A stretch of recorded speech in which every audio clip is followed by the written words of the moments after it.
Y bueno, tal vez para iniciar esta lección, yo quisiera tomarme un par de minutos para hacer una pequeña reflexión por ahí, ¿verdad?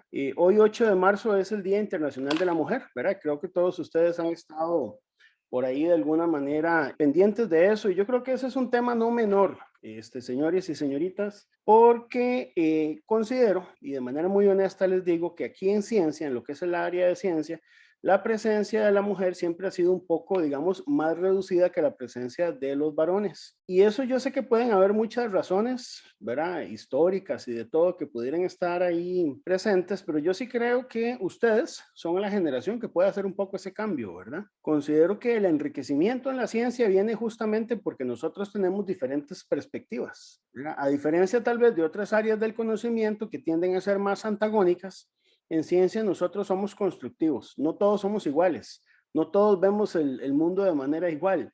Entonces yo creo que la presencia femenina sí es muy importante, sinceramente se los digo, y por eso explícitamente y públicamente doy felicitación a las damas que forman parte de esta carrera de ingeniería física, ¿verdad? E instarlas a que sigan adelante. Realmente yo creo que este es un espacio justamente para que ustedes puedan también hacer ciencia y poder aportar desde la óptica y perspectiva que ustedes tienen del mundo. Yo creo que en ciencia nosotros siempre aportamos desde nuestra experiencia y desde nuestra óptica.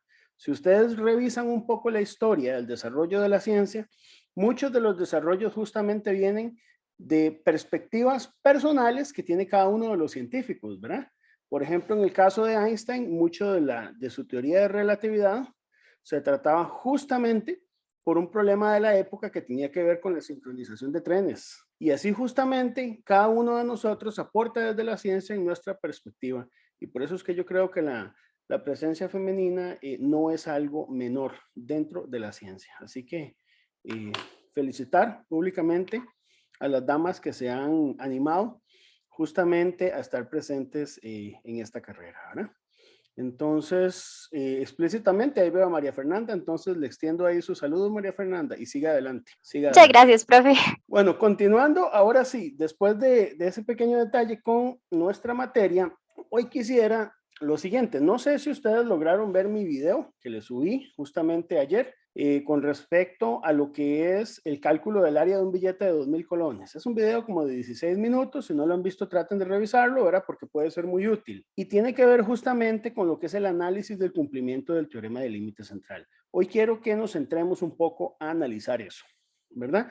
Hoy quiero que le dediquemos realmente, o sea, hoy usted tiene que estar claro qué es lo que usted tiene que hacer cuando usted analiza el teorema del límite central.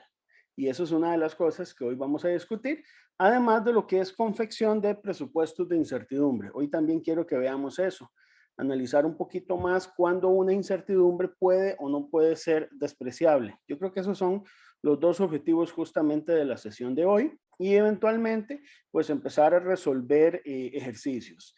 Como comercial importante, les recuerdo que el próximo sábado 19 tenemos programado el primer parcial del curso, ¿verdad? Entonces, ese parcial va a ser virtual, o sea, no tienen que venir aquí al TEC, ¿verdad? Entonces, lo vamos a manejar de la siguiente manera. Yo les envío individualmente a cada uno de ustedes un examen en formato PDF con las instrucciones, ¿verdad? El examen ustedes tienen un tiempo para resolverlo. Se los voy a estar enviando, espero, antes de las 8 de la mañana. Ustedes lo tendrían cada uno en su correo. Ustedes preparan la solución de ese examen y se entrega como un único archivo en PDF. El examen va a estar basado en lo que hemos visto en las tareas y evidentemente ustedes tienen acceso a todo el material para el examen, ¿verdad? Es decir, ustedes tienen acceso a ejercicios resueltos, a todo prácticamente. Entonces, ese va a ser el formato en que nosotros lo vamos a manejar. El examen lo vamos a extender de 8 de la mañana a mediodía y obviamente no va a ser tan largo como una tarea, no se asusten con eso, las tareas obviamente son mucho más extendidas, el examen va a ser algo más corto, ¿verdad? Y básicamente el examen para mí es como una especie, digamos, a ver, como una prueba de que ustedes realmente han aprendido. La idea no es que el examen se vuelva de algo que a veces tiende a ser algo muy oscuro, muy pesado, muy difícil, muy estresante. Evidentemente todo examen tiene eso, ¿verdad? Pero si ustedes, digamos, han hecho conciencia de las tareas, han comprendido bien los ejercicios, yo procuraré no salirme de lo que hemos evaluado en las tareas. Entonces, ¿qué es importante saber aquí? Todo lo que es el tema de conversión de unidades de medida, ¿verdad? Utilizar los factores oficiales de la orden de Mendenhall. Y conocer, digamos, cómo hacer un análisis de varianza e interpretarlo, ¿verdad? Es decir, cuáles son, primero, las condiciones que se necesitan cumplir para hacer un análisis de varianza, hacerlo y cómo interpretarlo, ¿verdad? Uso correcto del Sistema Internacional de Medidas. Eso es muy importante que lo tengamos siempre en cuenta por ahí. Luego, lo que es estimación de incertidumbre por resolución, de lo cual hemos hablado mucho por acá. Y luego lo que es el proceso de estimación de incertidumbre ya a partir de una función de medición, ¿verdad? Y bueno, por último, lo que vamos a ver esta semana, que es casi que el mismo tema, nada más que ampliándolo un poco a nivel de análisis del teorema del límite central. Entonces, eso es lo que vamos a tener ahí para este primer parcial. Sé que es bastante materia, ¿verdad? Pero he tratado de irla dosificando. Creo que estas 4 tareas que les he ido dejando por ahí, pues nos permiten dosificarlo también. Le subí ya la tarea número 4. Entonces, la tarea número 4 es como una continuación de la tarea 3, nada más que con ejercicios pues un poquito ya más, no digamos severos, sino un poquito ya más, digamos, consistentes, un poquito más completos, si quieren verlo así. Entonces, dedíquenle tiempo y yo les puedo asegurar que si esa tarea 4 la hacen a conciencia, les va a ir bien en el examen, pero traten de hacerla. Aprovechen las horas de consulta, discútanlo si pueden entre ustedes. Las tareas justamente es para eso, para que ustedes justamente tengan problemas prácticos sobre los cuales puedan probar su conocimiento. Mi forma de enseñanza tiende a ser en eso muy pragmática, yo creo en eso. Es decir, tal vez por físico experimental que tiendo a hacer yo, las cosas las tiendo a aprender haciendo, metiéndome en el laboratorio, midiendo, tomando datos, analizando y reportando resultados, que es lo más cercano a la formación que nosotros recibimos por acá. Entonces, desde mi óptica, esa es la perspectiva de mundo que yo quiero darles. Verá, justamente que ustedes puedan aprender enfrentándose a problemas reales. Y uno podría dar un curso de análisis de incertidumbre a punta de teoría y filosofía de la GUM y qué dice tal punto. Eso no es que esté mal. Lo que pasa es que a la larga, cuando usted tenga que aplicarlo, necesita tomar decisiones pragmáticas y justamente eso es lo que yo quiero que ustedes puedan enfrentarse ahora, ¿verdad? Entonces, bueno, recapitulando, no sé si hay un comentario hasta acá. Muy bien. Recapitulando, entonces quisiera compartirles a ustedes esta pizarra que corresponde al ejercicio que nosotros habíamos resuelto la vez pasada. Este ejercicio era el ejercicio de la concentración del cloruro de potasio. En este ejercicio, básicamente nosotros habíamos establecido una función de medición que estaba conformada con, digamos, por 5 variables, ¿verdad? Masa, la pureza, los pesos moleculares del potasio y el cloro y el volumen. Habíamos calculado con datos de entrada el mejor estimador en mol por decímetro cúbico. Habíamos confeccionado el diagrama de causa-efecto, ¿verdad? Ya habíamos conversado que un diagrama de causa-efecto completo lo que tiene son las variables respectivas, una descripción breve de la fuente de incertidumbre, el tipo de distribución de probabilidad, ¿verdad? Si es normal, triangular, rectangular, el valor de la incertidumbre original, la original, no la estándar necesariamente, ¿verdad? Y de manera que pueda uno sintetizar toda la información dentro de un solo diagrama, ¿verdad? Hacer diagramas de causa-efecto es un arte, así que esto se aprende haciendo diagramas. Entonces, en lo que sigue ahora el curso, este es el proceso que vamos a seguir. Vamos a seguir haciendo diagramas cuando corresponda, vamos a seguir identificando incertidumbres y vamos a seguir calculando incertidumbres, ¿verdad? Habíamos hablado del cálculo de la incertidumbre por expansión térmica, ¿verdad? En el cual yo les daba a ustedes un coeficiente que era el del agua, el volumen del matraz y un cambio, que esto es muy importante porque me lo han preguntado. Cuando usted tiene un cambio en grados Celsius de temperatura es igual que un cambio en Kelvin. Es decir, si yo tengo una diferencia de temperaturas de 3 grados Celsius es igual que esa diferencia de temperaturas en Kelvin. Habíamos calculado todas las incertidumbres estándar y a este nivel, señores y señoritas, habíamos considerado 50 grados de libertad en la incertidumbre de calibración por un tema que habíamos hablado de que la incertidumbre tiene incertidumbre y 50 grados de libertad implica aproximadamente un 10% de incertidumbre en la incertidumbre. Es decir, que este valor que yo trato como incertidumbre de 0,0002 podría tener un más o menos 10% de variación de ese valor. Entonces, esos son 50 grados de libertad, lo cual es razonable en certificados de calibración. Y de momento, si ustedes tienen datos confiables en deriva, en pureza, en errores, vamos a considerarlos con un número de grados de libertad infinito. El infinito no es un número, ¿verdad? Sin embargo, es una aproximación que nosotros hacemos en este nivel cuando no tenemos un poquito más de información sobre la cual podemos evaluar cada incertidumbre. Ustedes ahora, después pues, de estas sesiones, podrían ya ustedes empezar a evaluar o analizar lo que pasa en los presupuestos de incertidumbre de otros laboratorios. Eso lo vamos a ir viendo en el segundo parcial. O sea, el segundo parcial va a ser, bueno, con toda esta información que ya yo sé, si yo llego y abro el presupuesto de incertidumbre de un laboratorio de primer nivel como el CENAM o cualquier otro, ok, ¿puedo realmente entender y comprender toda la información que está ahí? La idea es que sí. Mi idea en el curso de análisis de incertidumbre es que usted pueda agarrar un artículo, puedas tomar un presupuesto de incertidumbre de otro laboratorio y puedes analizarlo con todo detalle. Esa es básicamente la promesa que yo les estoy haciendo a través del esfuerzo que ustedes están haciendo en este curso. Entonces, bueno, habíamos calculado todas las incertidumbres, habíamos planteado la ley de propagación de incertidumbres, estas derivadas parciales se llamaban coeficientes de sensibilidad. Cada uno de estas incertidumbres multiplicadas por su respectivo coeficiente de sensibilidad da lo que se llama la contribución. Habíamos calculado analíticamente los coeficientes de sensibilidad, los cuales tienen unidades, es muy importante reportarlos con unidades, y habíamos calculado la incertidumbre estándar combinada. Luego habíamos empezado con lo que es el cálculo de la expandida, de la incertidumbre expandida, para lo cual nosotros podíamos observar de alguna manera intuitiva que había una incertidumbre que predominaba sobre las demás. Entonces, con el fin de confirmar si esa incertidumbre predomina y el resto son despreciables, agarrábamos las incertidumbres despreciables, las sumábamos geométricamente, la dividimos entre la combinada y si eso nos da menor a 0,3, podíamos decir que eso es despreciable, ¿verdad? Ese 0,3 significa que el aporte que nosotros vamos a hacer es menor a un 5% y ahorita vamos a detallar un poquito más sobre eso. Planteábamos el factor de cobertura cuando teníamos un predominio de una distribución rectangular que era P por raíz de 3, donde P es la probabilidad de cobertura que estamos usando, 95,45%. Eso nos da un factor de cobertura de 1,65 que multiplicado por la incertidumbre estándar combinada nos da la incertidumbre expandida, la cual nunca debe ser reportada con más de 2 cifras significativas. Nosotros en este curso vamos a usar 2 cifras significativas en las incertidumbres expandidas, todas, a menos que yo les indique otra cosa.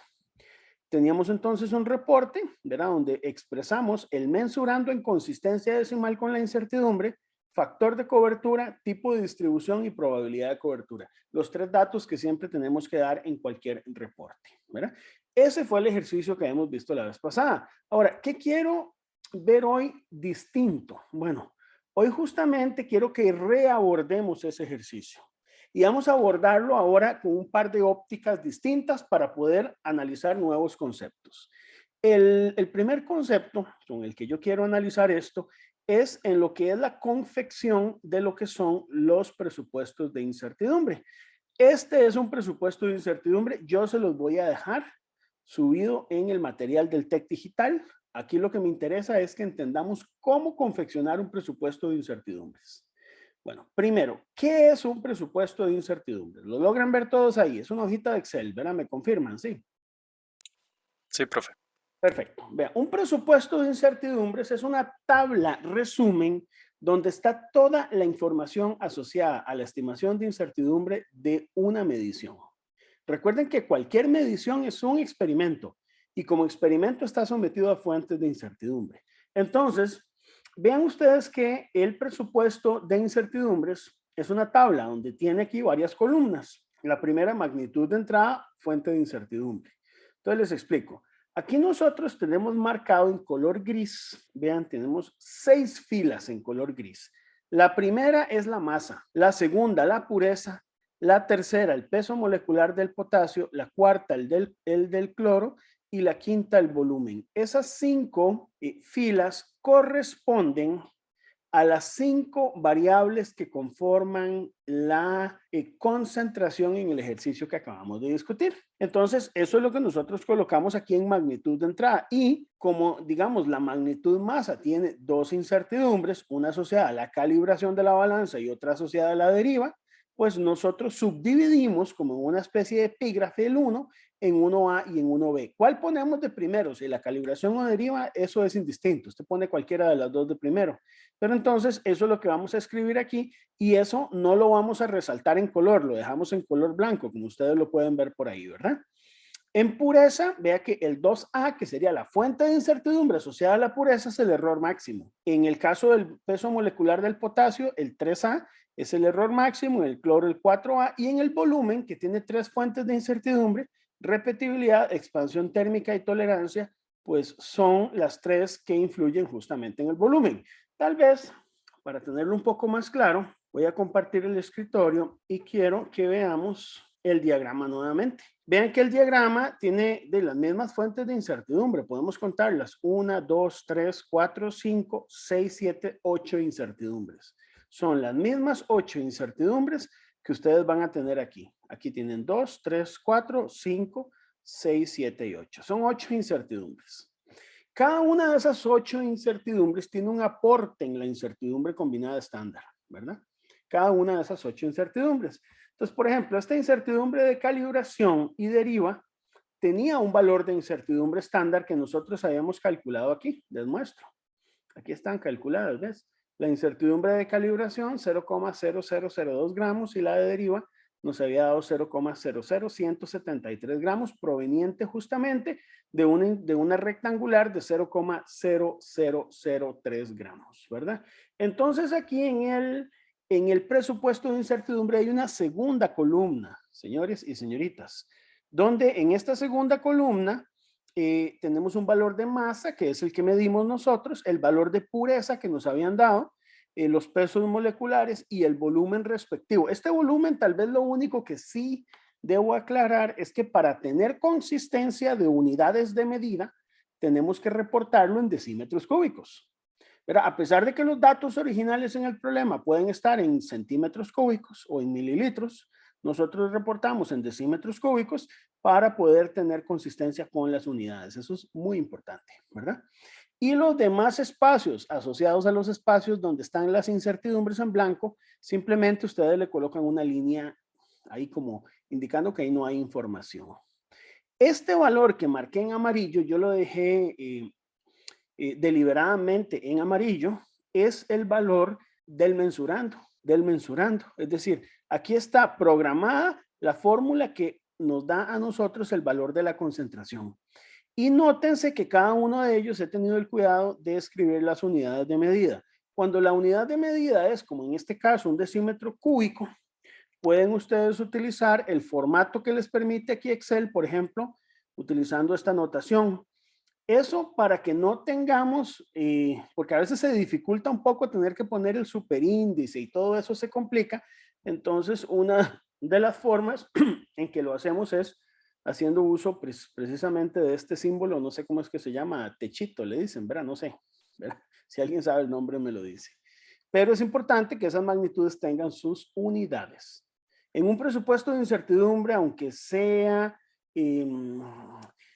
digamos sea un poco pedante, aunque sea un poco difícil, un poco aburrido, un poco laborioso, es importante indicar las unidades, ¿verdad? Recuerden que el presupuesto de incertidumbres en la mayoría de los experimentos, de los proyectos y de los trabajos profesionales que ustedes hagan es el producto final de un trabajo.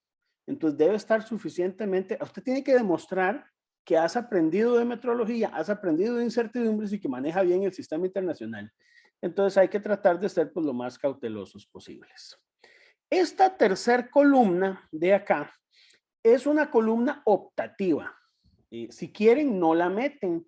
Sin embargo, yo recomiendo meterla porque puede que sea útil. ¿Me explico? Y si no es útil, la pueden quitar.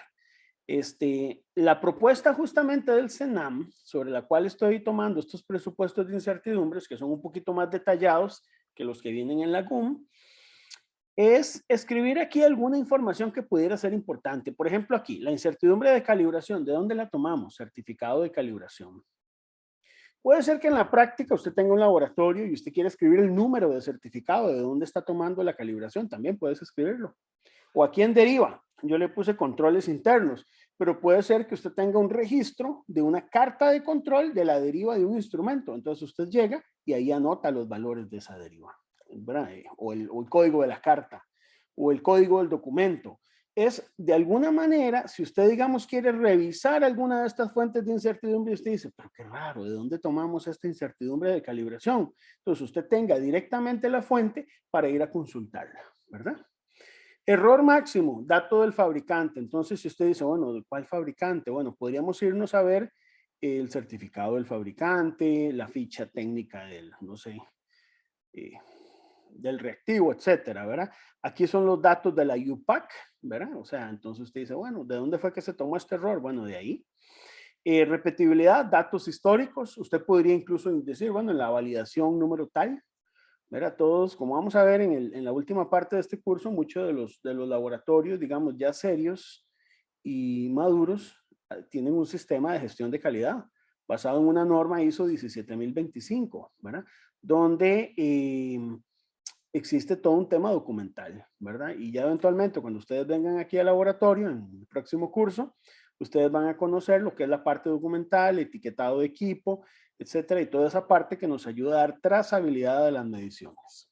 Expansión térmica, agua a 20 grados Celsius más menos 3 grados Celsius, es decir, alguna información que usted considere importante, y tolerancia matraz clase A. Es decir, usted aquí puede poner lo que quiera, lo que usted considere importante, y si no considera que nada es importante, no ponga nada o pone no aplica, ¿verdad? Pero entonces esta columna puede ser que sea útil. Entonces, debido a que en algunos casos puede ser útil, la dejamos, ¿de acuerdo?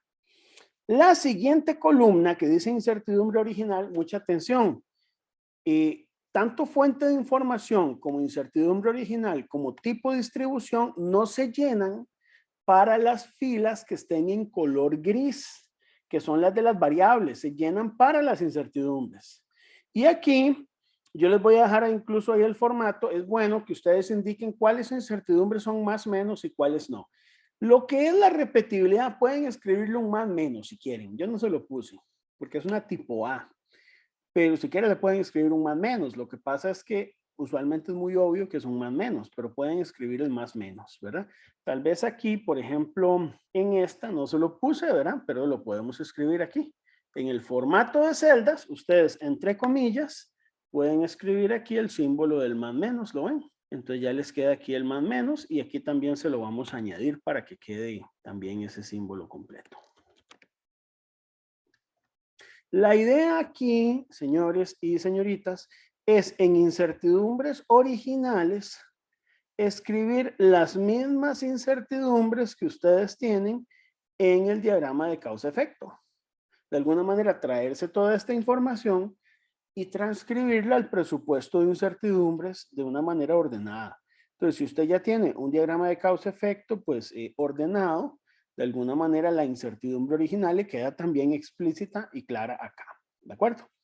¿Qué es la idea de hacer esto? También contraponer información. Es decir, en el momento en que usted toma la información y la lleva a otro punto, digamos, o la lleva a otro formato, está revisando la información y eso nos permite también cotejar a ver si estamos haciendo bien las cosas. No sé si a ustedes les ha pasado, pero yo cuando era estudiante, una de las cosas que a mí me preocupaba era cómo estoy yo en la vida profesional si yo hago un cálculo que esté bien o mal. Bueno, estos son los procesos justamente reiterativos donde usted tiene que reanalizar información, entonces te ayudan a ver si hay algo ahí que usted pudiera revisar o ver si no anda muy bien. Tipo y distribución. Cuando digo tipo, es si es tipo A o tipo B, ¿de acuerdo? Tipo A o tipo B. Todas estas incertidumbres son tipo B, excepto la de repetibilidad.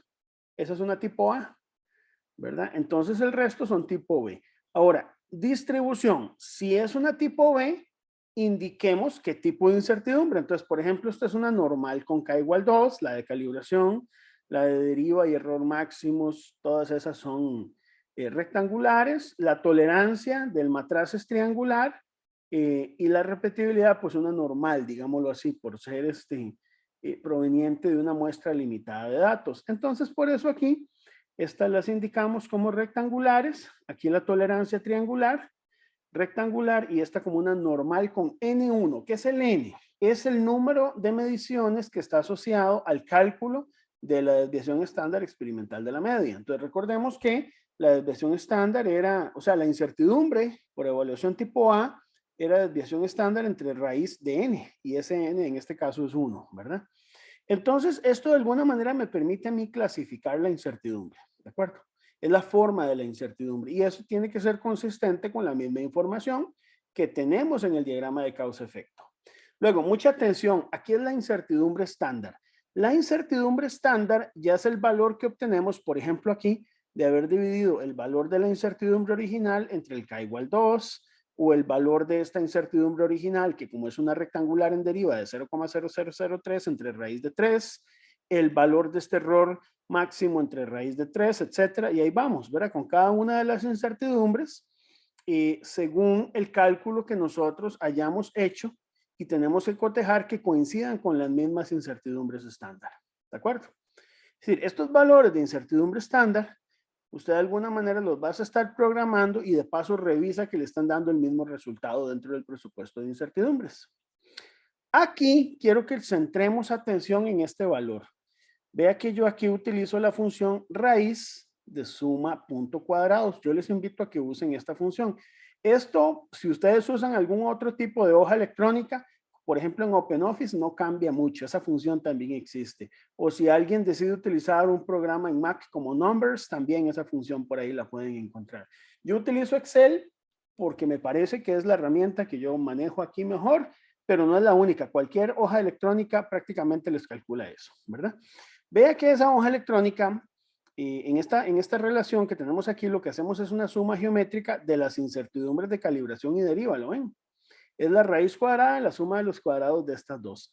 Yo he tenido el cuidado de utilizar adecuadamente el Sistema Internacional de Unidades, dejando un espacio cada 3 cifras y las unidades respectivas. Entonces, este valor aquí que termina con las cifras 265, ¿verdad? Es la suma geométrica de este valor que termina en 200 y en 173, ¿verdad? En el caso de la pureza, como solo es una fuente de incertidumbre, la única incertidumbre asociada al error máximo es la que tiene la pureza, y es adimensional, ¿verdad? Lo mismo en los pesos moleculares, donde el error es básicamente, digamos, la incertidumbre del peso molecular del potasio y del cloro, son las mismas incertidumbres estándar de los errores. Esta del volumen, vean que es la suma de estas tres, la suma geométrica de estas tres. Entonces ahí está la función raíz de suma punto cuadrados, ¿verdad? Muy bien. Entonces ahí tenemos básicamente todas las incertidumbres estándar calculadas, y en estas que están pues sobre las filas en color corresponden justamente a estas combinadas que tenemos aquí, ¿ven? La que termina en 265 gramos, y bueno, la del volumen también ahí está indicada, como pueden ver, termina en 974 decímetros cúbicos, eso ya lo hemos calculado, ¿verdad? Y bueno, las demás de pureza y peso molecular de potasio y cloro. ¿Ok? Entonces, vean que de manera muy natural hasta ahí vamos llenando nuestro presupuesto de incertidumbre. ¿Qué sigue? Aquí yo le hago un poquito la modificación del CENAM para efectos de que nos quede más fácil, ¿verdad? Esto de los presupuestos de incertidumbre, chicos, no es que sea necesariamente un formato rígido, sino que uno puede adaptarlo. De hecho, la GUM utiliza formatos un poquito más compactos, ¿verdad? Más compactos, no tienen tanta información. Sin embargo, yo prefiero utilizar pues un formato que tenga un poquito más de información para que podamos auditarlo, entenderlo y detallarlo. Una de las cosas que es muy bonita en este tipo de ejercicios es tener suficiente nivel de detalle. ¿Por qué? Porque eso nos da claridad y transparencia. Entonces, por eso es que es importante el nivel de detalle. Entonces, aquí el coeficiente de sensibilidad, CI, básicamente es el coeficiente que hemos calculado en esta parte. Las derivadas parciales, ¿verdad? 657, 315, etcétera. Cada uno con sus respectivas unidades. Entonces, eso es importante. Procuren utilizar unidades de medida en todos sus coeficientes de sensibilidad. Entonces, aquí están los coeficientes para la masa, para la pureza, para los pesos moleculares y para el volumen que nosotros habíamos calculado justamente aquí, respetando los signos y las unidades respectivas, ¿verdad? Luego, tenemos lo que se llama la contribución. La contribución, todas estas contribuciones son en mol por decímetro cúbico. Con el fin de no saturar la tabla y ponerle unidades a todos, que puedo hacerlo también, puedo hacerlo. Yo escribí las unidades de la contribución aquí, mol sobre decímetro cúbico. Entonces eso se entiende que todos estos datos tienen las mismas unidades. Eso lo pueden hacer. Entonces aquí, ¿qué es lo que ustedes escriben en la contribución? Es el producto del coeficiente de sensibilidad por la incertidumbre estándar, pero en un valor absoluto. ¿Y por qué en un valor absoluto? Porque como al final todas esas contribuciones se elevan al cuadrado, lo que interesa es la magnitud de la contribución y no su signo, ¿verdad? Entonces, por ejemplo, aquí, esta que dice 174, pues es la incertidumbre estándar combinada de la masa por el coeficiente de sensibilidad. Pero si uno quiere ser un poquito más detallado, pues puede incluir también, entonces, el producto del mismo coeficiente de sensibilidad por la incertidumbre estándar individualmente de cada una de las dos fuentes de incertidumbre. Es más, aunque no lo dice aquí, ustedes pueden confirmar, ¿verdad? Que la suma geométrica, vamos a ver, ustedes ahí lo ven, ahí está la función, de estas dos incertidumbres da como resultado el mismo valor que yo tengo acá, de 0,174. Voy a modificar aquí ¿lo ven? Da lo mismo. Da lo mismo. ¿Por qué? Porque este valor que usted tiene aquí es la suma geométrica de estos dos. ¿Lo ven? Luego tenemos aquí la contribución asociada a la pureza, asociada al peso molecular del potasio. Esto dio 0. Realmente no es que diera 0. Ese, como yo estoy trabajando con 7 cifras significativas, a la séptima cifra significativa todavía no tiene relevancia esa incertidumbre, ¿verdad? Ya vamos a ver eso. Luego, el del cloro, ¿verdad? El peso molecular del cloro sí tiene ahí afecta un poquito en las últimas dos cifras, ¿verdad? Y el del volumen, que como de nuevo, como les digo, este volumen, si usted quiere confirmarlo, es la suma geométrica de estos tres que están acá, debería coincidir con este mismo valor que usted tiene que termina en 151. Les muestro por aquí. ¿Lo ven? Da igual. Ok.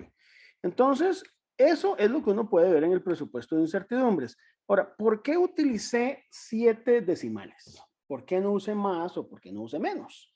Pude haber usado 6, bueno, pude haber usado 7, pude haber usado 8. Bueno, sí, usted puede usar los que quiera, pero sea consistente. Use la misma cantidad de decimales en las contribuciones en todos los valores. El asunto es que la suma geométrica que usted ve aquí, que es la suma, digamos, de la incertidumbre estándar combinada, que es justamente la de los 5 valores que hemos calculado acá y que coincide con la incertidumbre estándar, que está aquí, ¿verdad? De la concentración, que es 0,0000939. Y de realmente uno de esa incertidumbre estándar combinada considero que es suficiente expresarla con 3 cifras significativas. Y 3 cifras significativas, podría uno expresar 4, sí, está bien, pueden hacerlo alguien con 4 cifras significativas. Con 3 considero que es suficiente. No usen menos de 3 en la combinada, porque puede ser que ahí se vean comprometidos, ¿verdad? Y bajo ninguna circunstancia usen menos de 2 cifras significativas en la incertidumbre estándar combinada. Entonces yo uso 3 aquí cifras. Esto implica que tiene que tener 7 decimales de precisión. Por lo tanto, las contribuciones sería bueno reportarlas con 7 decimales para poder entonces evaluar el peso que cada una de ellas tiene sobre la incertidumbre final. Luego tenemos los grados de libertad, que ya lo hemos conversado bastante, ¿verdad? Los grados de libertad yo los había definido aquí en color verde, ¿lo ven?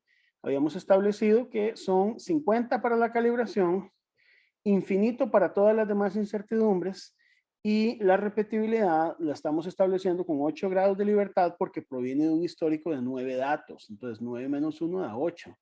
Entonces, bajo esos criterios, estoy estableciendo los grados de libertad. Ahora, ese infinito que yo pongo ahí es una aproximación. En el fondo, no hay una incertidumbre con un infinito número de grados de libertad, a menos que usted tenga una confianza total en ese dato, ¿verdad?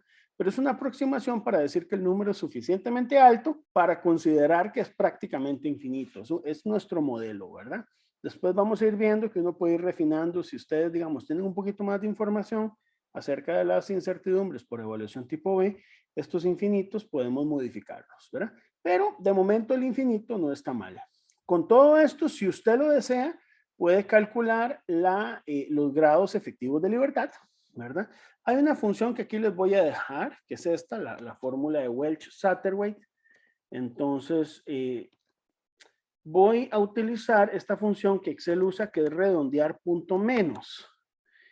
Cuando usted usa esta función de redondear punto menos, digamos, le expresa estos valores en un número redondeado al entero, digamos, al entero inferior, ¿verdad? Entonces voy a escribirlo de esta manera para que lo vean, 127,451. En este ejercicio no vale la pena calcular los grados de libertad porque, como ya hemos visto, predomina una distribución rectangular. Sin embargo, como no es el caso de todos los ejercicios, pues aquí dejamos esta celda para los números efectivos de grados de libertad, que sobre todo son importantes cuando usted tiene una incertidumbre por repetibilidad que no es despreciable, ¿verdad? Aquí tenemos la incertidumbre estándar combinada, aquí la concentración, aquí el factor de cobertura, que como ya hemos visto, predomina una distribución rectangular, entonces me gusta añadir el factor de cobertura y la incertidumbre expandida. Entonces esta con 2 cifras significativas, 5 decimales y en consistencia decimal con la concentración. Esto ya a mí me da, esto para mí ya sería un presupuesto de incertidumbres profesional, ¿verdad? La idea es, ustedes deben confeccionar así un presupuesto de incertidumbres, ¿verdad?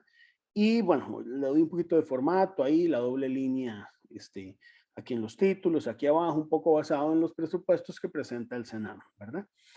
Ok, no sé si hay alguna pregunta con esta confección, ¿cómo lo ven, chicos? Si yo se los dejo ahí, ustedes con tiempo lo pueden confeccionar para cualquier problema, ¿cómo lo sienten? Don José Ortega. Profe, yo tengo una consulta no tanto del formato, sino como de algunos datos de la práctica. No sé si las puedo hacer ya ¿De las o ahorita. prácticas? ¿De cuál práctica? Sí, sí, digamos, de este ejercicio. Bueno, no, de una vez, De una vez. así con las preguntas de ustedes, vamos aclarando todo, de una Ok, vez, sí. son A dos. ver, Como la más básico al principio, es con la incertidumbre de calibración de la masa. esta, la de 0,0004, ajá, Ajá, ahí nosotros para calcular la incertidumbre estándar lo dividimos entre el K, ¿correcto? Ujú. correcto. Esperamos, en un caso como en el de la tarea, que se nos da una incertidumbre por calibración, no se nos da un K, pero se nos dice que está conforme con eso, digamos, con ese error máximo, Es una podemos hacer, rectangular, es una es una rectangular, rectangular. porque te están dando un error máximo. Ajá, Lo que yo tengo es un papelito que se llama certificado de calibración que dice, sí, cumple con el error máximo, pero no significa que ese error máximo sea una incertidumbre de calibración normal, solamente es un error. Cuando yo a usted no le doy el factor de cobertura, ni le estoy diciendo que es normal, solo le digo un más menos, don José. Usted tiene que considerar eso como una distribución rectangular. ok, ¿De sí, acuerdo? sí, O sea, cualquier más menos, usted va por la calle y se encuentra un 10 más menos 1, usted ya sabe que ese más menos 1, si no le dicen más que más menos 1, es una distribución rectangular. ok. ¿De acuerdo? Como en el experimento de Cavendish que les dejé en la tarea. Ujú, Yo les doy un valor y un más menos algo. Y como no les doy información adicional, ¿cómo hay que considerarlas? Distribuciones rectangulares. ok, Si ok. no fueran rectangulares, yo les estaría diciendo qué tipo de distribución es. Usted no puede llegar y suponer sin información nada. Si no tiene información, tenemos que considerar las distribuciones rectangulares. Muy bien, entonces ya, don José, no sé si Eh, queda ah, claro. sí, ya me queda. Y ahora la segunda consulta que me Ah, surgió ahorita. ya voy con los demás. Espérate para salir, ya voy, Reiner, Ah, vamos con don José, ¿sí? ajá, ok, en este ejercicio, en esta práctica, nos dio que la incertidumbre predominante era la del error, la de la pureza, que La de la corresponde a la pureza, del error correcto. máximo. La de la pureza, Ajá, ya vamos a analizar eso, ¿por qué?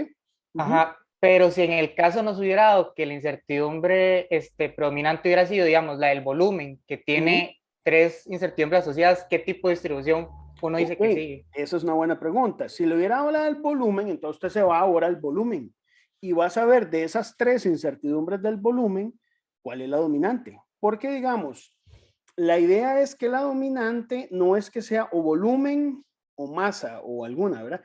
Es básicamente cuál incertidumbre del volumen es la que está dominando. ¿Me explico? Porque el volumen tiene 3 incertidumbres, ¿lo ven? Una de repetibilidad, una de expansión térmica y una de tolerancia. Si hubiera predominado la de expansión térmica y las otras dos son despreciables, entonces es una rectangular. Si hubiera predominado la expansión térmica y la tolerancia, es decir, que esas dos de alguna manera no son despreciables, lo que tenés es una combinación rectangular-triangular. Y eso vamos a poder considerar que sigue una distribución normal, que se cumple el teorema del límite central. Es decir, si usted tiene combinación, a ver, si usted tiene solo una rectangular, el factor de cobertura es 1,65. Pues usted tiene dos rectangulares, ¿qué hace? Lo que les puse en el video, que era trapezoidal. Mira, calcula el beta y todo ese asunto. Pero si usted tiene rectangular y triangular, te dice, ¿qué hago ahí? Y eso se toma como distribución normal. Si tenés rectangular y normal, ¿cómo se toma eso? ¿Con qué distribución? Bueno, depende. Si la normal tiene un número de grados de libertad limitado, hay que calcular los grados efectivos de libertad. Pero si la normal es una, digamos, es predominante, pero no viene de repetibilidad, sino de calibración, se puede tomar que se cumple el teorema del límite central y el factor de cobertura para un 95,45% de probabilidad de cobertura es K igual 2. ¿Me explico, José? ¿O no? Si no, Sí, lo sí, detallamos más. lo entendería como que vamos como en cadena, digamos, vemos cuál es, digamos, la volumen, pureza y todo eso, a ver cuál es la dominante y luego vamos ahí a ver cuál es Correcto. la dominante. Vamos a ver, el proceso es este, para ponerlo en orden. Vea, como se los puse en la presentación. Usted agarra las incertidumbres, aquí las tiene todas ordenadas. Y usted trata de ver si hay una que predomine sobre las demás. Es lo primero que usted ve. Si existe una que predomine sobre las demás, si usted diga, esta es la más grande, y agarro el resto y lo divido y da menor a 0,3, o sea, aporta menos de un 5%, entonces hay una incertidumbre dominante. Si esa incertidumbre dominante es rectangular, el factor de cobertura para un 95,45% de probabilidad de cobertura es 1,65. Si hay dos rectangulares, que son las que predominan, es decir, usted hace el análisis y por más que usted quiera, bueno, usted elimina, desprecia todas, pero solo le quedan dos rectangulares, entonces usted lo que hace, ¿verdad? Es considerar que eso sigue una distribución trapezoidal. Ese sería el segundo paso. Ahora, si no predomina una rectangular y no predominan dos rectangulares, el tercer caso, ¿cuál sería? Fíjese a ver cómo está la repetibilidad, porque puede ser que haya una repetibilidad que no sea despreciable, no necesariamente dominante, que no sea despreciable. Si es así, usamos la fórmula de Welch-Satterthwaite para calcular el número efectivo de grados de libertad. Y bueno, ahí nos va a decir si sigue o no una distribución normal. Si el número efectivo de grados de libertad les da 500, es porque prácticamente la distribución es normal. Entonces sí está bien. Pero si el número de grados de libertad le da 4 o le da 10, es una T-student con 4 o con 10 grados de libertad, entonces de ahí sacamos el factor de cobertura para una probabilidad del 95,45%. El tercer caso. Ahora, si no estás ni en predominio rectangular, ni en predominio de rectangulares, ni se da el caso de que hay una repetibilidad no despreciable, pues es muy posible que se cumpla el teorema del límite central. Si usted tiene varias incertidumbres y ninguna, digamos, es predominante, sino que usted tiene todas más o menos del mismo tamaño, entonces decimos que se cumple el teorema del límite central, que la distribución que sigue, la incertidumbre estándar es normal y que el factor de cobertura es K igual 2 para una probabilidad de cobertura del 95,45%. Ese proceso es escalonado, es decir, ese es el orden. Primero, predominio de rectangular. Segundo, predominio de rectangulares. Tercero, revisar si la repetibilidad no es despreciable para calcular número efectivo de grados de libertad y si no podemos suponer cumplimiento del teorema del límite central. Ese es como el proceso. No sé cómo lo ves, don José. Sí, ya me quedé más claro, profe. Muchas gracias. Sí, igual vamos a Profe, seguir insistiendo en esto, ¿verdad? Vamos a ver. ok, sí, no sé si lo va a ver después, pero me queda la duda, digamos, si yo en esa cadena me obtengo que la que predomina tiene asociadas fuentes de error, por ejemplo, dos rectangulares y una normal. Ok, si tienes dos rectangulares y una normal en esa cadena, es porque esa incertidumbre tenés que desgranarla. Ajá, Tenés que desgranarla y evaluarlas por separado. Y es al proceso que vamos a explicar en este momento. Entonces, déjame ok, explicarlo y si te queda gracias. duda, lo retomamos, ¿te parece? Ok, perfecto. Sí, Entonces, gracias. vean, vamos acá, chicos. Aquí, bueno, yo lo tengo resuelto, pero de ahí ustedes pueden resolverlo por su cuenta, ¿verdad? Yo lo que hice fue agarrar, digamos, cada una de estas 8 fuentes de incertidumbre y escribirlas aquí de una manera, las modifiqué un poquito para que se entendieran. Por ejemplo, aquí calibración, en vez de poner calibración, le puse calibración de la balanza. ¿Y por qué? Porque yo aquí entiendo calibración en el presupuesto, pero cuando ya las voy a sacar por separado, es bueno decir calibración de qué, porque usted puede ser que tenga calibración de balanza, calibración de otras cosas. Entonces aquí le puse calibración de balanza, deriva de la balanza, el error máximo de la pureza, expansión térmica del volumen, tolerancia, etcétera. Ahí les puse los nombres. Esto inicialmente yo las puse en este mismo orden que están aquí, Calibración, deriva, error de la pureza, error del potasio, error del cloro, repetibilidad del volumen, expansión térmica del volumen y tolerancia del matraz. Bueno, después tomamos estas contribuciones. Las copié aquí como números, no fue que yo las referencié, y luego las ordené. ¿Cómo las ordené? Bueno, marqué estas incertidumbres aquí y le doy datos, ordenar, las voy a ordenar con base en la columna de contribución para que me las ordene, digamos, de mayor a menor, ¿verdad? Pude haberlas ordenado de otra manera. Lo que pasa es que no me es útil. Digamos, yo ordeno de menor a mayor, me cambia, pero eso no me sirve de mucho. A mí lo que me sirve es ordenarlas de mayor a menor, ¿verdad? Entonces, bueno, ahí las ordeno. Pero esos datos son, digamos, copiados. Es decir, yo tomo el dato, le doy copiar y lo pego como valor. Eso sí saben hacerlo, ¿verdad? Por ejemplo, voy a hacerlo con este. Ustedes tienen este 0,00911. Lo copian y le dan aquí pegar especial como valor. Entonces ya no les pega la fórmula, les pega solo el dato. Entonces no importa, si usted lo ordena, ya no queda referenciado al dato original, ¿verdad?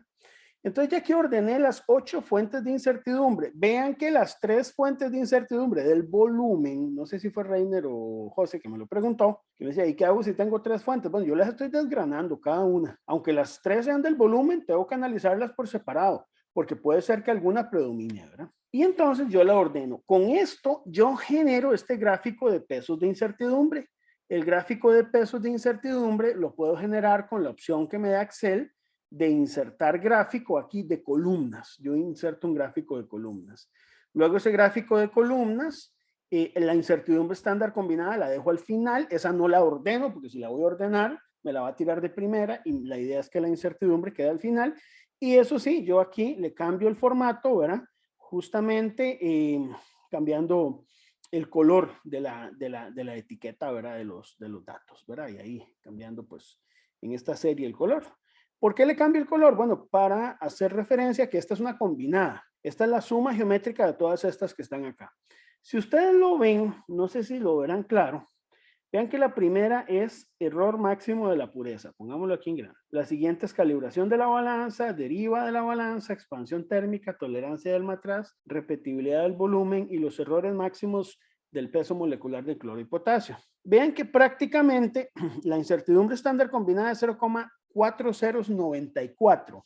Prácticamente la incertidumbre o la contribución por la pureza, por el error máximo de la pureza, está alcanzando prácticamente el valor de la incertidumbre estándar combinada. Prácticamente está dando el mismo valor. Es porque esta predomina. Es otra forma de verlo intuitivamente, porque ya les enseñé cómo se calcula, pero es otra forma de verlo intuitivamente. Es otra forma de corroborar que la predominancia de la incertidumbre de la pureza es importante en este ejercicio. ¿Lo ven? Y evidentemente, pues las otras prácticamente son despreciables. La que sigue, que es la calibración de la balanza, de repente no es la más importante. Muchas veces, señores y señoritas, cuando ustedes realizan un análisis de un presupuesto, de una incertidumbre en un proyecto, pues no necesariamente es muy obvio ver cuál es la fuente de incertidumbre que más les afecta. Y hay que hacer justamente este análisis, ¿verdad? Entonces, eso es lo que se llama el gráfico de pesos de incertidumbre. El gráfico de pesos de incertidumbre es una herramienta meramente gráfica, pero muy útil para poder entender cómo se comportan las incertidumbres. Entonces, por eso ahí se los voy a dejar en esa hoja electrónica. ¿De acuerdo? Ahora, por acá, creo que fue Valeria justamente que ayer me había hecho la pregunta, ¿verdad? Hay un detalle muy importante, que es, bueno, razonémoslo así. Vamos a ver. Esto yo quiero que lo abordemos con calma. Supongamos, a ver, supongamos que usted tiene una incertidumbre, voy a llamarla incertidumbre 1, así nada más, 3, las unidades que usted quiera, o adimensional si quiere, no importa. Y una incertidumbre 2, que tiene un valor de 10. Y esas son las únicas dos incertidumbres, son dos incertidumbres estándar que le están afectando en su proceso, ¿verdad? Y usted quiere calcular la incertidumbre estándar combinada. La incertidumbre estándar combinada de estas dos, pues habíamos dicho es 3 al cuadrado más 10 al cuadrado. Y entonces usted llega y calcula esa raíz de 10 cuadrado más 3 cuadrado y es curioso, le da 10,44. Es decir, esta incertidumbre combinada que usted obtiene aquí se parece mucho a la incertidumbre 2, ¿lo ven? Muy cercana. Es más, A dos cifras significativas, esto prácticamente es igual, es 10, ¿verdad? Significa que esta que tenemos aquí, evidentemente, esta incertidumbre de aquí es despreciable. Muy bien, pero nosotros deberíamos definir con un criterio más formal que es despreciable. Digamos, aquí intuitivamente sabemos que es despreciable, pero ¿a partir de cuándo una incertidumbre es despreciable? Bueno, revisemos que aquí, digamos, el añadir geométricamente una incertidumbre de 3 a una de 10 previamente establecida me aumentó la incertidumbre en 0,44. Es decir, el incremento que yo tuve al añadir esa incertidumbre fue de 0,44, digamos, incremento. Ese incremento de 0,44, ¿cuánto es porcentualmente respecto a la incertidumbre original? Bueno, si usted divide 0,44 entre 10,44, le va a dar un 4,2%. O sea, prácticamente un casi 5%. Es decir, que una incertidumbre como esa de 3 que está ahí se considera despreciable porque no llegó a aportar más del 5% a la incertidumbre estándar combinada. Es decir, añadir esta incertidumbre de 3 a la que ya existía de 10 no hace que se incremente ni en un 5% la incertidumbre estándar combinada. Y cuando no se incrementa en más de un 5%, decimos que esa incertidumbre es despreciable. Ese es el criterio que nosotros vamos a estar empleando. ¿De acuerdo? Ahora, ¿cómo vemos eso aquí gráficamente? Lo podemos ver en la hoja electrónica de esta manera. Ahí ustedes están viendo ya la hoja electrónica, ¿verdad? Entonces, vean ustedes, por ejemplo, el error máximo, aquí yo tengo las incertidumbres, las contribuciones todas en orden de mayor a menor. Entonces, voy a agarrar esta primera, chicos, y la voy a dividir entre la combinada estándar. Y me da un 96,9%. Ya yo configuré para que me diera porcentaje ahí, ¿verdad? Es decir, que esta ya prácticamente se come casi el 97% de la incertidumbre estándar combinada. Es decir, todas las demás prácticamente lo que van a aportar es menos de un 3%. Entonces, estas son despreciables. Usted podría decir, bueno, y si yo llego, por ejemplo, y calculo la suma geométrica de estas dos, por ejemplo, de estas dos, y esa suma geométrica la divido entre la incertidumbre estándar combinada, vamos a copiar el mismo formato, esta segunda incertidumbre, que es la calibración de la balanza, me incrementa un poco más el aporte a un 98%. Es decir, si yo hubiera considerado estas dos, ya prácticamente tengo el 98% de la incertidumbre, ¿verdad? Y podríamos arrastrar esto. Para eso dejo esta celda constante, ¿verdad? Y dejo el C21 constante. Y puedo repetir el cálculo para la deriva. Ahí me incrementa 98.7. La expansión térmica del volumen, ¿lo ven? Hasta que me extiendo a la última y llego al 100% de la incertidumbre. Aquí podemos aumentar las cifras decimales aquí para que ustedes vean el incremento que se va dando, ¿verdad? De las incertidumbres. Prácticamente, como ustedes pueden ver, el 95%, más del 95% se lo come esta primera incertidumbre. Entonces esa es otra forma de ver ese aporte de cuál es despreciable o cuál no de manera analítica. Si usted agarra la primera incertidumbre, la divide entre la combinada. Y si no le da más del 95%, entonces agarra las primeras dos, la mayor y la que sigue. La suma geométricamente y la divide entre la combinada a ver si ya ahora le da el 95%. Si todavía no, suma otra más hasta que llega al 95% y todas las que queden por debajo son despreciables. Esa es otra forma también de analizar cuáles incertidumbres pueden ser despreciables en un presupuesto de incertidumbres. Está bien. ¿Cómo vemos esto, chicos? Profe, esto es como de forma equivalente a lo de la incertidumbre del resto que habíamos visto. Es lo mismo, es lo mismo. Okay.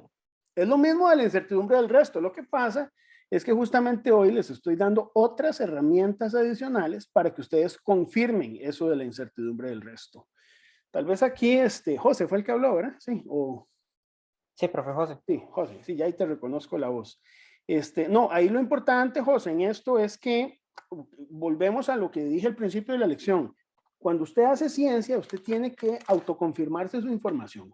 Usted no puede llegar a hacer un cálculo y decir, como si yo sí está bueno, porque nadie va a venir a revisarlo. Usted mismo se lo revisa. Entonces, este tipo de herramientas permiten que usted reanalice lo que usted ha calculado y usted diga, no, sí, está bien, ahora lo visualizo mejor, ahora tengo una herramienta para comprender mejor esto que ya hice en el cálculo del resto.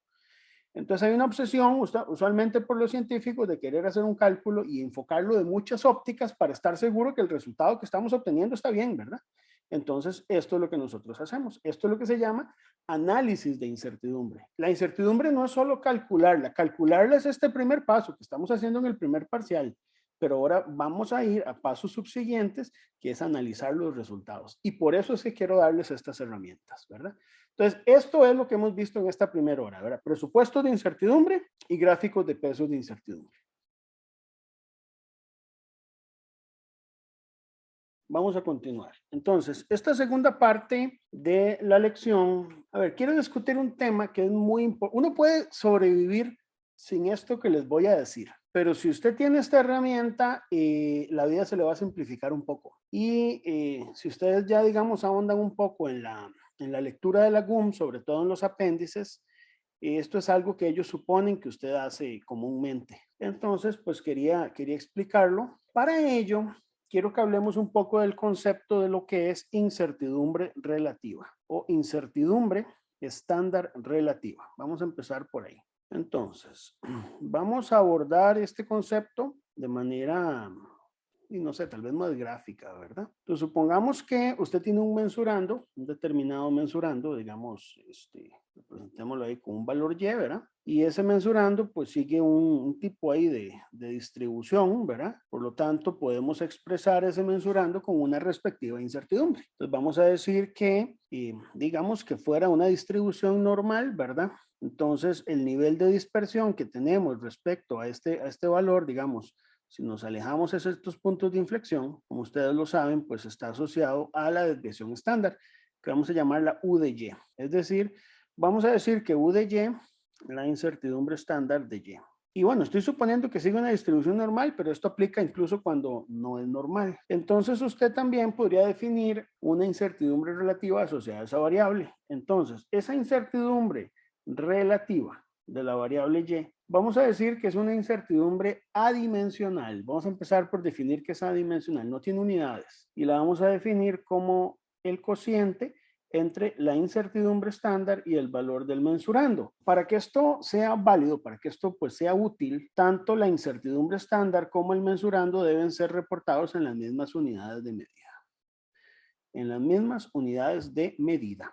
Ahora, ¿esto por qué es útil? Porque resulta que hay funciones de medición donde uno puede calcular la incertidumbre estándar sin necesidad de emplear coeficientes de sensibilidad. Entonces vamos a ver este ejemplo. Supongamos que usted desea calcular la densidad de un cilindro, ¿verdad? Entonces ese cilindro, qué sé yo, no sé, puede serlo. Cualquier cilindro, ¿verdad? Y usted lo que hace es medir el diámetro del cilindro, vamos a llamar este diámetro con la letra D, y vamos a medir la altura del cilindro, que vamos a llamarla con H, y vamos a medir la masa del cilindro. Y yo quiero saber la densidad de este cilindro. Entonces voy a proponer un modelo muy sencillo. Ustedes saben que la densidad es la masa entre el volumen, entonces saben que la masa entre el volumen en este caso te genera masa entre pi cuartos del diámetro cuadrado, que sería el área, digamos, de una tapa, digamos, del círculo multiplicado por la altura, ¿verdad?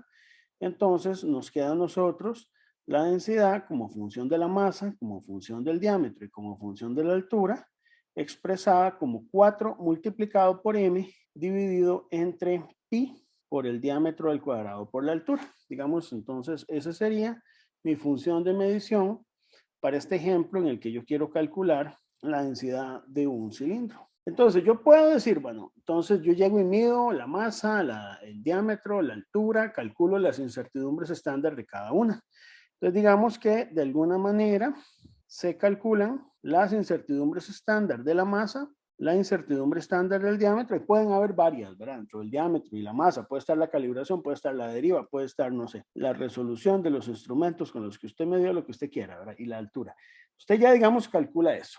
Ahora usted quiere sacar la incertidumbre estándar combinada de la densidad. Podrías utilizar la ley de propagación de incertidumbres. Probablemente usted dirá, sí, claro. Pero también podría usar otra opción, que no sea aplicar la ley de propagación de incertidumbres, y por eso estamos aquí, que es el uso de las incertidumbres relativas. Es decir, usted puede calcular la incertidumbre de la densidad, no lo voy a demostrar, pero ustedes lo pueden demostrar de esta manera, sumando las incertidumbres relativas de la masa, que sería incertidumbre de la masa entre la masa, la incertidumbre relativa del diámetro, nada más que vea que aquí está el cuadrado. Entonces, cuando está al cuadrado, ese coeficiente de potencia se escribe aquí adentro, dentro del paréntesis, ¿verdad? No fuera. Eso es muy importante, ¿verdad? No lo vayan a poner aquí fuera porque entonces ya no les va a dar. Y luego, la incertidumbre de la altura entre la altura. Cada una de ellas es la contribución, digamos, relativa en masa, en diámetro y en altura que le va a dar a la incertidumbre de la densidad. Entonces, uno puede calcular estos valores y saca una incertidumbre estándar relativa. Y cuando tenga ese valor, pues la densidad la multiplica por eso y ya tiene la incertidumbre estándar sin necesidad de calcular coeficientes de sensibilidad. Y si además usted quiere evaluar el cumplimiento del teorema del límite central, igual, usted puede hacerlo utilizando incertidumbres relativas. No hay ningún problema. Es decir, usted puede hacer gráficos de pesos de incertidumbres con incertidumbres relativas y llegar a las mismas conclusiones que nosotros podríamos llegar si lo hiciéramos por el método empleando coeficientes de sensibilidad, ¿verdad? ¿Cuándo podemos utilizar este método de cálculo de incertidumbres relativas? Cuando la función de medición está conformada por productos y cocientes. Por productos y cocientes. Si no está conformada por productos y cocientes, pues no podemos hacer esto. Ahora, hay otros tipos de funciones donde eso no es posible hacerlo. Entonces, por ejemplo, supongamos que, no sé, usted tiene un triángulo y queremos determinar su perímetro, ¿verdad? Entonces, usted mide los tres lados A, B y C y usted sabe que el perímetro en función de A, B y C va a ser evidentemente la suma de A más B más C, ¿verdad? Entonces, la incertidumbre estándar del perímetro ya no la puede determinar utilizando incertidumbres relativas. Pero no importa, porque esta función de medición está conformada por términos que suman. Pueden ser términos que sumen o resten. Simplemente usted sabe que la combinación de la suma geométrica de A, B y C, evidentemente, le va a dar la incertidumbre del perímetro. Este es un caso donde los coeficientes de sensibilidad son 1 o menos 1. Y eso, eso es parte, digamos, de la solución del problema. Usted puede resolver el problema solamente por una suma geométrica. Ahora, ¿qué pasa? Por ejemplo, si usted tiene, por ejemplo, que calcular el perímetro de un rectángulo, donde usted conoce, por ejemplo, los valores de largo y ancho, pero vas a suponer, porque no necesariamente eso es cierto, ¿verdad? Que estos dos largos son iguales y que los dos anchos son iguales como parte de tu modelo, ¿verdad? Usted sabe que el perímetro en función de A y B es 2A más 2B. Y entonces, ¿cómo hago aquí para calcular la incertidumbre del perímetro, ¿verdad? El coeficiente de sensibilidad de P con respecto a A es 2 y de P con respecto a B también es 2. Por lo tanto, la forma de calcular correctamente la incertidumbre estándar es 2 veces la incertidumbre de A al cuadrado, ve que aquí hubo un 2, y 2 veces la incertidumbre de B.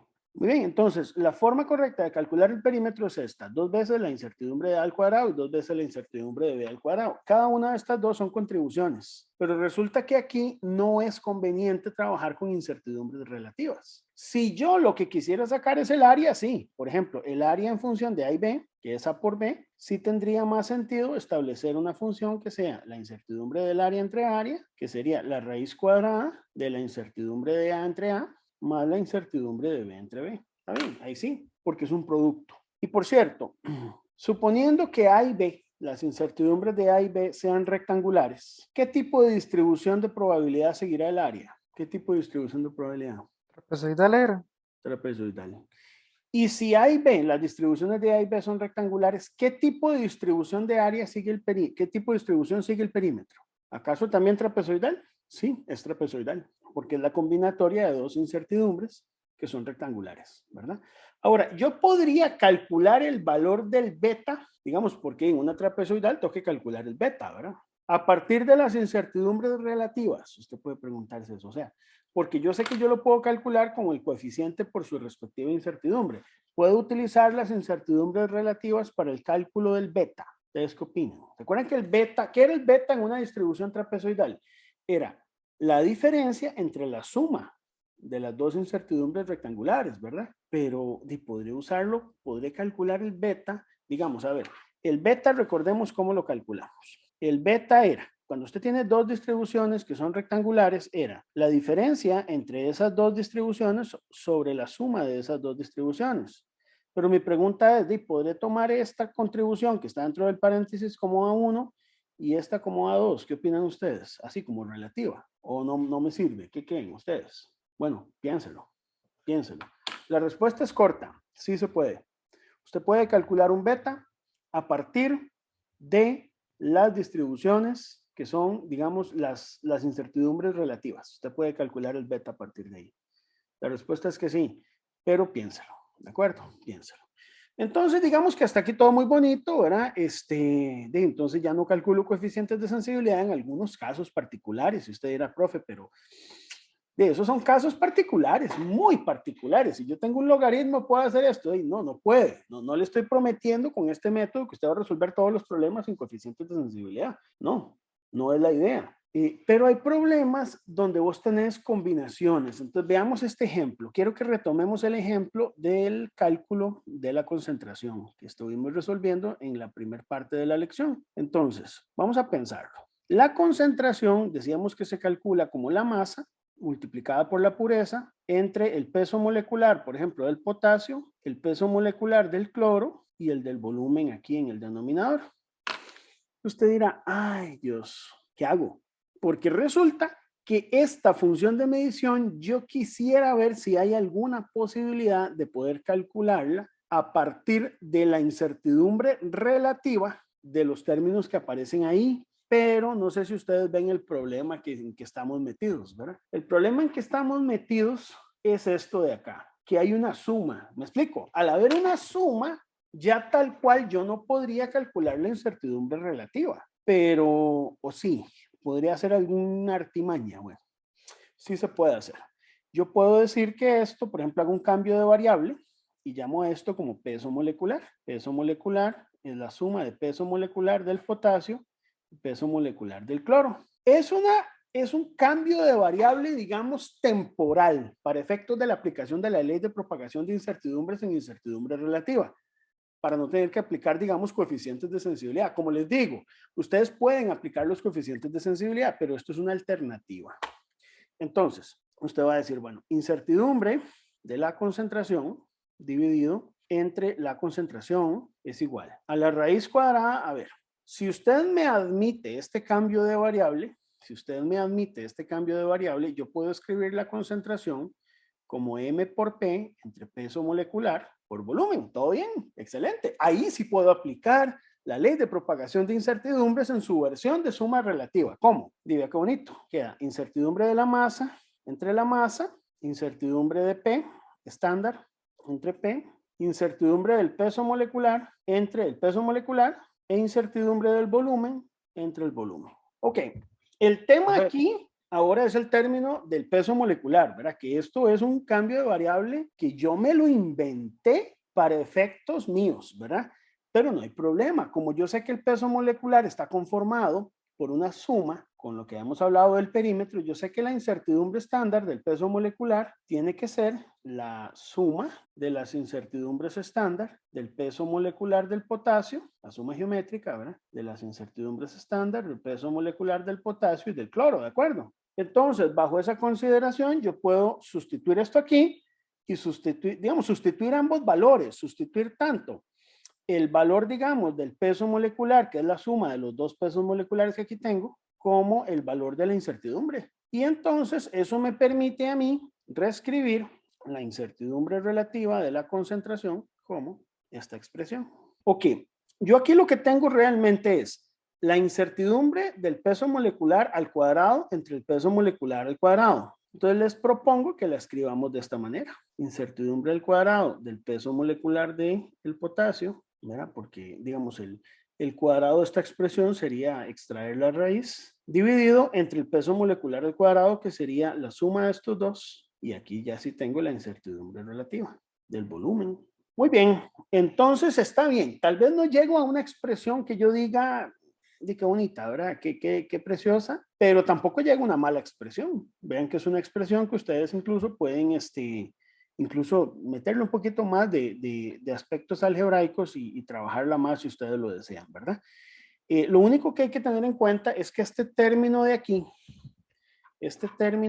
el que está, digamos, de tercero, vean que es el cuadrado de la incertidumbre relativa del peso molecular, es el cuadrado, ¿verdad? Es decir, que si usted quiere saber cuál es la incertidumbre relativa del peso molecular, a esto hay que sacarle raíz cuadrada. Pues que al estar elevado al cuadrado, pues tiene esa forma que ustedes tienen ahí. Esto de alguna manera puede resultar útil. Sí, resulta útil porque uno puede de aquí sacar las incertidumbres relativas y también hacer un análisis desde el punto de vista de incertidumbres relativas.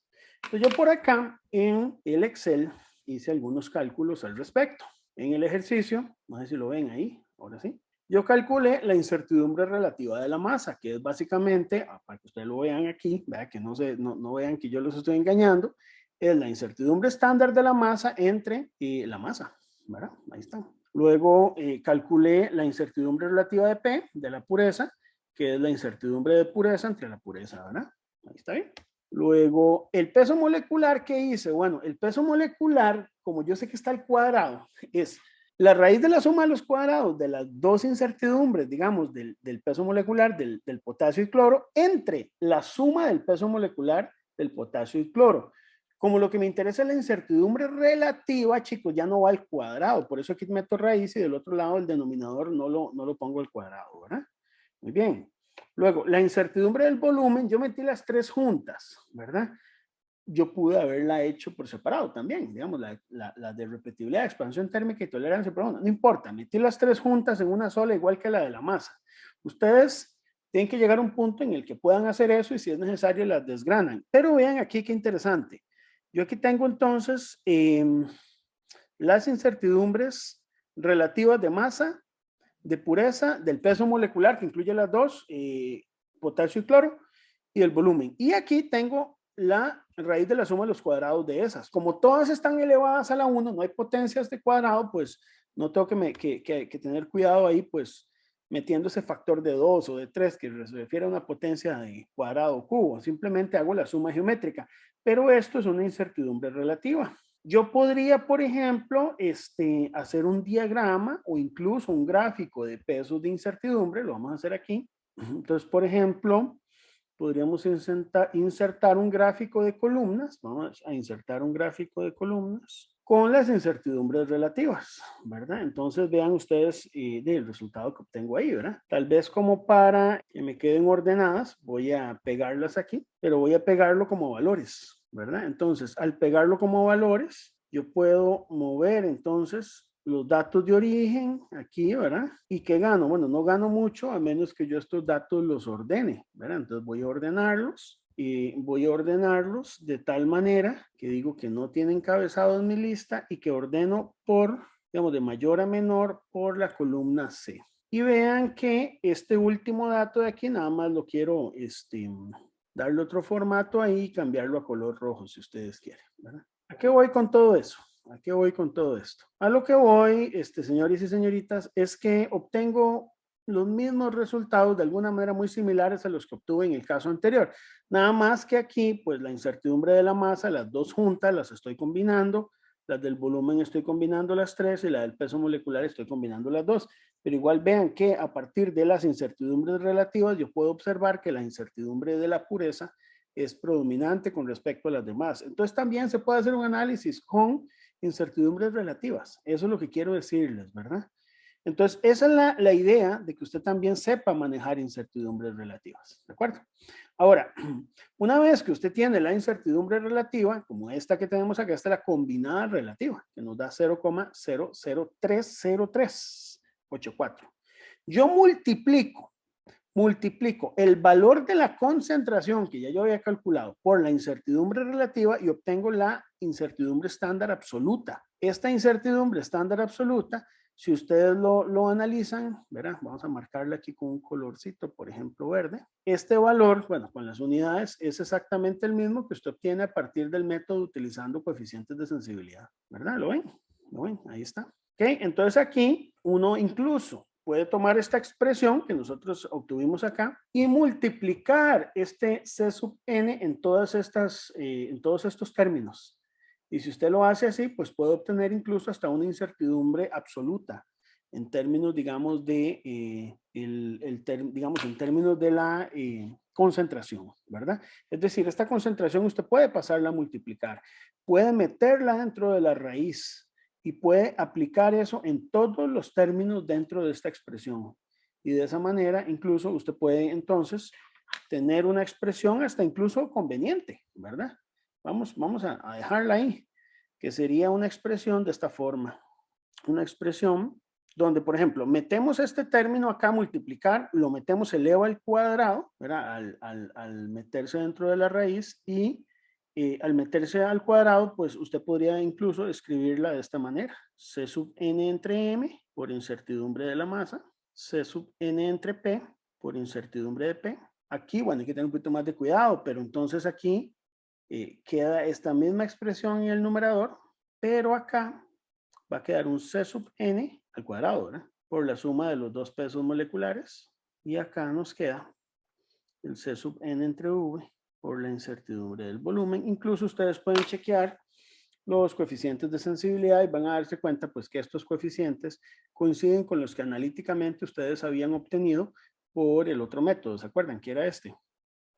Que hemos calculado, ¿verdad? C sub n entre m, C sub n entre p. Aquí queda mp, esto al cuadrado, un v, ¿verdad? Que puede ser expresado de esta otra manera y este entre v. Entonces, usted podría empatar, aquí ves el C sub n entre v, el C sub n entre p, el C sub n entre m, quedan de manera muy similar, ¿verdad? A como teníamos esa expresión por ahí, ¿verdad? Deberían ser consistentes. Es decir, a ver, si usted aplica bien la ley de propagación de incertidumbre, no deberíamos encontrar una diferencia entre calcularlo por incertidumbre relativa y calcularlo por incertidumbre utilizando los coeficientes de sensibilidad. Entonces, ese es el concepto que les dejo. La idea es proponerles el ejercicio, ¿verdad? Ustedes mismos son los que deberían convencerse de que son iguales las dos expresiones. Entonces agarre, no sé, media hora de su tiempo en el día, haga las expresiones en papel, agarre una hoja, siéntese ahí con su compañero, su hermano, su novia, con su novio, como quiera, y lo revisan, se sientan y convénzase, ¿verdad? Si yo hago el ejercicio aquí, no necesariamente yo los voy a convencer, pero usted tiene que convencerse a ver si hay alguna discrepancia por ahí, ¿verdad? Don José, ¿ibas a decir algo? Sí, profe, no me quedó claro por qué el tercer C sub n va en el denominador y no en el numerador. Ah, déjame ver a ver si lo puse bien. Discúlpame, a ver si fue que yo me equivoqué. Discúlpeme. Puede ser que lo haya puesto mal. Sí, ¿verdad? Esto está mal. Tienes razón. Este término, José, está mal. Discúlpenme ahí, más bien, ¿ves? Por eso hay que convencerse, porque puede ser que aquí más bien es aquí, ¿verdad? Multiplicado y al cuadrado, me parece, ¿verdad? Vamos a ver si tiene sentido. Sí, porque aquí, vamos a ver. Profe, Sí, yo lo entiendo porque, como que la sacamos a factor común al cuadrado. sí, correcto. Lo que pasa es, a ver, yo tengo que escribirlo al cuadrado porque de momento, como esta expresión está dentro de un cuadrado, pues no estoy extrayendo un cuadrado de afuera. Pero, a ver, tal vez como para no quedar ahí como en el aire. Reescribamos ese pedacito que tengo aquí, reescribamos y lo analizamos. José, a ver si con eso lo convencemos. Entonces usted tiene C sub n cuadrado, ¿verdad? Potasio y cloro, ¿verdad? Entre esta cuestión. Primero observemos que las unidades tienen sentido, ¿verdad? Porque tiene que tener unidades de concentración al cuadrado, ¿verdad? Pero esta expresión yo debería poder escribirla como una varianza. Entonces, para escribirla como una varianza, tiene que ser el C sub n entre la suma de esto, ¿verdad? Y esto al cuadrado. Y ahora veamos que esta expresión C sub n entre esto, vamos a ver cuánto, la podemos comparar con el coeficiente de sensibilidad. ¿Te acuerdas que el coeficiente daba aquí C sub n entre PMK, PM cloro? Ese era el coeficiente. Entonces, si ahora lo ves aquí, ese es justamente este coeficiente que usted tiene acá. El signo no lo recuperamos, José, pero el signo, sinceramente, no nos interesa, ¿verdad?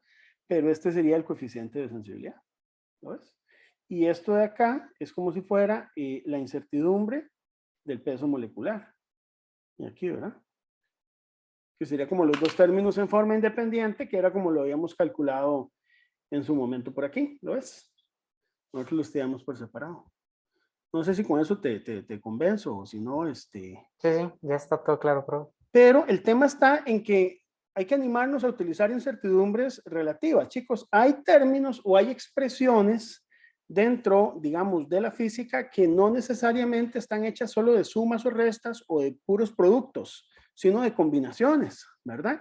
Entonces, por ejemplo, por darles un ejemplo, no lo voy a resolver todo porque también ustedes tienen que estudiar por su cuenta, pero sí les voy a proponer ejemplos, ¿verdad? Por ejemplo, qué sé yo, supongamos que, ahora sí, vamos a ver este ejemplo. Es un ejemplo que les voy a proponer también para que ustedes lo piensen un poco, ¿verdad? Este es un problema que justamente estuve resolviendo con el asistente en estos días y era la calibración de una balanza de fuerza. Entonces, el error de indicación es la indicación menos un valor patrón, pero ese valor patrón va a estar dado por un valor de masa convencional multiplicado por gravedad por una expresión que tiene que ver con la densidad del aire y la densidad de las masas. Usted dice, bueno, directamente yo no puedo aplicar una ley de incertidumbres relativas, ¿verdad? Pero si yo utilizo un poquito también el ingenio, puede ser que me sirva, no necesariamente. Rellamo esto, o sea, renombro esto con la variable P. Entonces yo podría empezar por entender que la incertidumbre de este error de indicación va a ser la raíz cuadrada de la incertidumbre de las indicaciones más la incertidumbre al cuadrado de P. Ahora, la incertidumbre de P, ¿y cómo la calculo? Porque aquí tengo dos productos, pero aquí no hay un producto. Entonces aquí tengo que nuevamente definir una nueva variable, por ejemplo, C. Y entonces yo digo, ok, entonces, ¿por qué no definimos la incertidumbre de P entre P como la raíz cuadrada? Entonces, ¿qué usted puede proponer? Incertidumbre de la masa M sub C entre M sub C, la incertidumbre de la gravedad local, relativa, ¿verdad? Y bueno, queda aquí una incertidumbre de un término C entre C. Pero esa incertidumbre de ese término C entre C, ahora sí, tal vez usted incluso puede animarse a calcularla utilizando coeficientes de sensibilidad, ¿verdad? Usted puede animarse. Entonces usted puede decir, bueno, ¿cuál es la derivada parcial de C con respecto a rho A? Bueno, va a ser 1 entre rho de M. Entonces esta cuestión, pues va a quedar la incertidumbre de rho A entre rho M, si usted es un poquito aquí más curioso, ¿verdad? Y si usted calcula la derivada parcial con respecto a rho M, pues le queda una expresión parecida a esta, que sería rho A por incertidumbre de la densidad de M entre la densidad de M al cuadrado, ¿verdad? Aplicando ahí un poquito de cálculo, ¿verdad? Esto lo puede meter aquí, digamos, esta expresión, y con un poquito de curiosidad, la puede meter aquí. Todo esto, no sé, de alguna manera se las ingenia, pasa el P a multiplicar. Usted verá, sustituye aquí y ya podrías tener una expresión para el error de indicación. Ahora, usted puede razonar, usted dice, profe, ¿para qué hacer tanto despelote si mejor hago la derivada parcial? Sí, tiene razón. Tiene razón. Puedes utilizar las derivadas parciales y eso estaría bien también. El tema es que a veces en algunas expresiones resulta conveniente tener las incertidumbres relativas, porque al tener las relativas, yo nada más lo multiplico por el mensurando y ya tengo el valor de la incertidumbre estándar. Sin embargo, no siempre eso es posible lograrlo, ¿de acuerdo? Entonces piensen en ese ejemplo por ahí, ¿verdad? Por darles pues, una ejemplificación por ahí. ¿Está bien? Ah, bueno, don Reiner y luego doña María Fernanda. A mí me surgió una duda hace un rato. Bueno, hasta ahora me acordé de que, por ejemplo, en la práctica, para la parte de la calibración, venía una distribución normal, ¿verdad? K igual 2. Entonces, ¿qué pasaba? Digamos, bueno, y se le ha puesto que los grados de libertad eran 50. Sí, correcto, correcto. Ajá. ¿Te acuerdas ¿Qué por pasa qué? si, Sí. digamos, ¿cómo? ¿Se acuerda por qué? Sí, ¿verdad? Sí, por la confianza, bueno, la incertidumbre de la incertidumbre, algo así. Sí. Ajá, entonces digamos, si esa es la incertidumbre que predomina, digamos, y todas las demás son despreciables, para hacer el cálculo del factor de cobertura, se utilizan una distribución, un test student con 50 grados de libertad, o si usa el K igual 2. No, toma normal con K igual 2. Vean, chicos, aquí yo soy pragmático como buen ingeniero y como buen físico experimental. Ya prácticamente una distribución, digamos, de 50 grados de libertad pueden usar un K igual 2. Ahora, si usted con eso no va a ir a dormir tranquilo, Reiner, usted dice, no, voy a levantarme a medianoche, pues no calcule los grados de libertad. Y cuando usted calcula los grados de libertad, puedes convencerte que te va a dar más de 50. Calcula la T de student y le va a dar 2,0102. Hágalo, no importa. Pero digamos que en resumen es, use el K igual 2. Use el K igual 2. Pero igual no le voy a quitar el impulso si usted quiere utilizar la fórmula de Welch-Satterthwaite para hacer el cálculo. ¿De acuerdo? Ok, está bien, gracias, profe. Ahí, María Fernanda. Profe, yo también tenía como una preguntilla a la tarea que estuvimos discutiendo Ujú. varios porque teníamos como esa dudilla, como cómo si nosotros nos podemos tomar como la libertad de asignarle o de manejar una incertidumbre con una distribución de probabilidad específica. Por ejemplo, digamos, en el 7 que se habla de la pulsación del cronómetro, si nosotros podemos utilizar una distribución U para Vamos a modelar esa ver, en incertidumbre. el 7 de la tarea 3. Ajá. Vamos a ver, sí, la pregunta es buena, ¿ves? Que dicha, que han estado estudiando. En el 7 de la tarea 3 del cronómetro. En el 8, ¿no? Es el de Cavendish.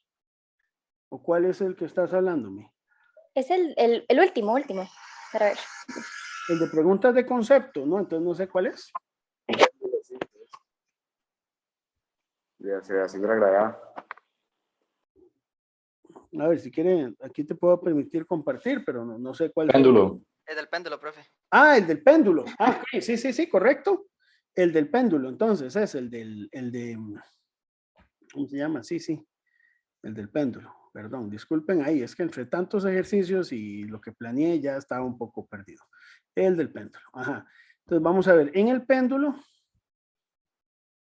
decía por ahí que en el tema del cronómetro había una incertidumbre por pulsación. Dice María Fernanda que quiere tomar una distribución tipo U. Bueno, vea, la tipo U no te la recomiendo. ¿Por qué razón? Porque la tipo U es para fenómenos que varían de manera sinusoidal, María Fernanda. Digamos, como condiciones ambientales en el tiempo, que usted tenga evidencia. Cuando usted no tiene esa evidencia, lo mejor es que tome distribuciones rectangulares. Cuando usted lo único que tiene es un más menos y valores mínimo y máximo donde se encuentra pues variando un parámetro, lo que tenés que hacer es tomar una distribución rectangular. No tenés cabida porque no tenés cómo suponer una distribución tipo U. Yo sé que por principio de máxima entropía es la que da más incertidumbre, pero es que tampoco tiene sentido justificarla si no tenés realmente un fenómeno que varíe sinusoidalmente, que es donde se utiliza Ok. la distribución U. Entonces, en ese tipo de incertidumbres, lo mejor es considerarlas rectangulares. El 90% de las incertidumbres que uno se topa en la calle son rectangulares. ¿De acuerdo? Entiendo, profe, muchas gracias, sí. Con mucho gusto. Está bien. Bueno, entonces, acabo por acá la grabación, chicos. Que me les vaya muy bien y ahí estamos conversando. Muchas gracias.